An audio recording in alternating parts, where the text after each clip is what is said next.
guys like, because guys who will now come and say that, oh, I always so supported him, I knew that he had it in him, you guys are liars. You're getting caught off on the thing. No, it's like, no person on this planet Earth could have called what was in there. Impossible. Because nothing that was in that performance was in Monsters Ball, was in Brokeback Mountain.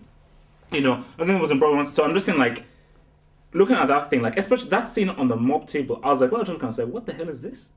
I was like, him, because like you saw him sweating, and he was, because like guys were like insulting him and were like talking over him, and he was trying to, trying to get in there, and it was like, when he just like, I was like, this guy's created just something. No, listen, you know, and I was like, I don't understand it. Heath Ledger thing, I mean, there are many levels to the reason why this thing worked.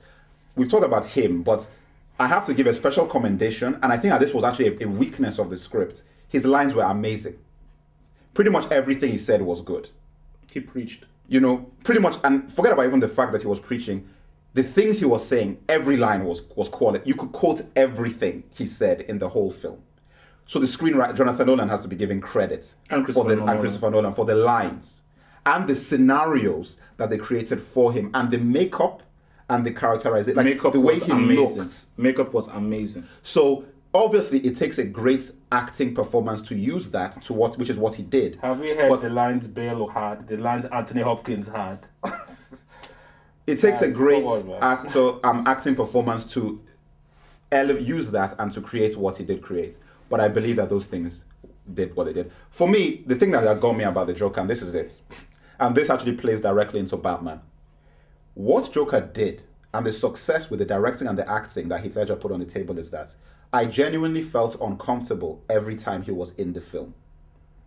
I felt nervous and uncomfortable because he created an unpredictability and a feeling of despicableness and weirdness within himself that every time he was around, I was uncomfortable because I felt he was dangerous. Like a character would walk close to me, I'm like, guys, stay away. The only guy I'm like, okay, Batman, you can get close. But even you, I'm like, be careful. Any guy, like, look, just keep him behind bars, stay away from this guy. This guy is dangerous. It doesn't matter whether you're 3 times his size. The guy could pull out a knife from his throat and kill you. So it's like, that in itself did a lot. And I feel, for me, if Heath Ledger was even still around, I do not know what this would mean for his career. I do not know whether this is a case of, this is it for you, because a lot of actors do things like this and that's it, because you played the role of your life, and after that you're always playing catch up with the role of your life. Hannibal Lecter is the role of Anthony Hopkins' life, and since then he's never matched what he did as Hannibal Lecter. The same thing has happened for many actors. They just get something and it is so specific and so like you that you never, and I don't know, like some people say, oh, this would have been the beginning of him becoming the next Brando or the next Oliver Reed or the next Al Pacino. Or guys, you know what, when people do, like Hope has said, nobody who watched anything that Heath Ledger had done could ever call this. So those people who said, oh, I knew he was going to do this, you're lying. The calls aren't based on that. You're lying, you know, there is no way. So for me, it's like, I don't know what to say as far as what this would have meant. I just want to just come in, like, also as well, like, Can I say one thing quickly just before you say? Oh, my days. There are people in this room.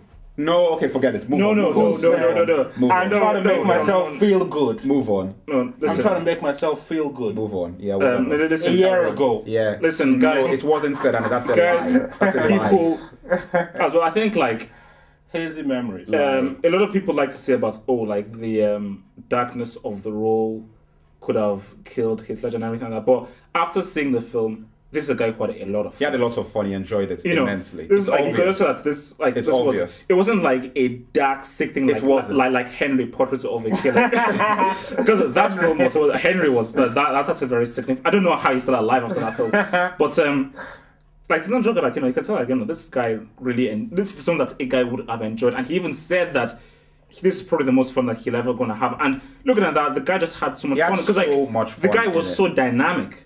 No, I mean, listen, and he was just like so free and so dangerous. Anybody who watches that, you can feel it that somebody's enjoying themselves. Like when you see the way, it's actually, you can feel that. Remember Jack Nicholson? He was having a blast when he was doing Joker. You can feel it. Heath Ledger, no matter how dark you might say the character was, this guy was having a lot of fun. A lot of fun. On watching it now, I now categorically believe that had nothing to do with... Now, the indirect result might be because of tiredness, so that might have led to the sleeping pills or whatever you want to call it, fine. That's a different way you can look at it. But the role itself is ridiculous to claim that that had anything directly to do with what happened. Everyone wants a story. Honestly, now, I mean, just linking into the other stuff as far as people... The hype, I believe, on watching the film now, which is very unfortunate, it was wrong, the way that people used the situation to hype the movie, because to be honest, he isn't in the movie enough for him to have been used as the picture boy of the film. That was purely, it was not right. And I stand by what I said before, that hypesters, bandwagoners, people jumping on the thing, 3 years from now, the performance is going to be remembered because it's so good. But all this, I love Heath, I love the greatest, it's going to dissipate. It will dissipate because it's all hype.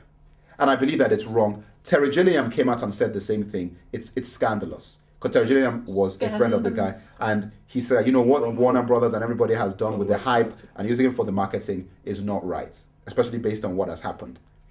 Yeah, I mean, but let's just keep it with the Joker thing. No, but it features in because we talk about Gordon and all this sort of stuff. Listen, he did an amazing performance, but it wasn't the only amazing performance. No, but it's like we don't really want to get into the whole Heath Ledger. No, I mean, I'm just linking off that the hype and that other performers in this film deserved attention. Yeah. I believe Christian Bale deserved attention as Batman. Gordon deserved attention. He deserved his own poster. I mean, the actors in this film and performances that deserved attention. And last but not least, the Chechen deserved Sal Maroni suffered. Yes, he did. Christopher Leave Nolan. the man alone. Leave the man alone, Sal Maroni. Christopher Nolan deserves the most attention because he made the film. So I'm just saying that the hypesters, guys, now that we've seen it, yes, I agree.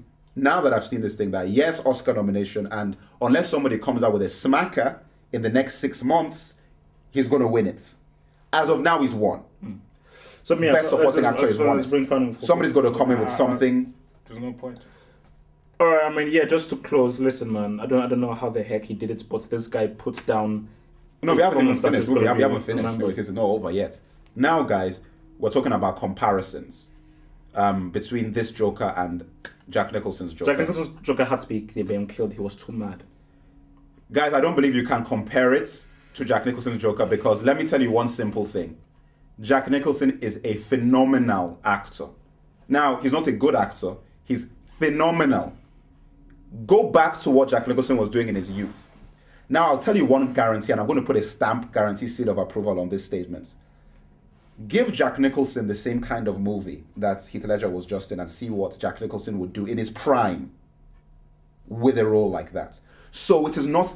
Jack Nicholson did what was required of Burton's film and of that kind of Joker.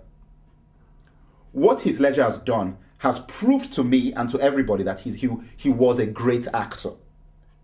Against what I could have possibly thought. He proved it to me. Go on.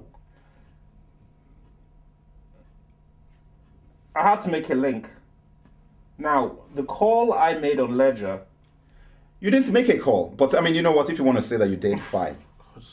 Don't make any link on you make calls. Just talk about what we're talking about now. Because you're going to make the call. Okay? Listen, man. I mean, hold on. This is Talkbox, so we're here to talk. Yes, and I'm just saying that you're not going to. Okay, erroneous. No. It's not erroneous. It's erroneous. No, it's erroneous because it's in dispute. I'm being on that. Okay, go on. No, I'm querying your dispute. No, you're not querying because I'm telling you that you didn't say it. Just talk. Just talk it. Just make a statement on talk. Okay, talk. Did Mac? Yes. Did I tell you a year ago? No. I haven't even said what that is.